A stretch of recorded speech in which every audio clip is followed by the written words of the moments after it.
साहेब तुम्हाला 2 शब्द जाऊ द्या.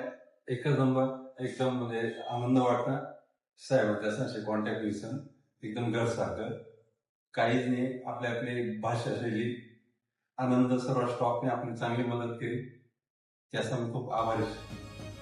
आता त्याला डिस्चार्ज दिला होता आम्ही. आता त्या आनंदाने आपला घर जायला ना. आपल्याकडे एक पेशंट होता ज्याचं नाव बेडसे होतं. त्यासना डावा गुडघाले त्रास होई राहता, चालताना गुडघा दुखत होता, गुडघा अटकत होता, गुडघाले सूज येत होती. त्यासाठी ते आमनाकडे वनात आम्ही चेक करा, MRI करा. नंतर MRI करीसन त्यासनी जी मधला बाजूने जी गादी राहस ती गादी फाटेल होती. तर मग आम्ही नंतर डिसिजन घेतलं की त्यासले लेझरद्वारे दुर्बिणीनं कमीत कमी टाकामा फक्त 2 टाकामा आम्ही ऑपरेशन त्यासना करेल शकतो.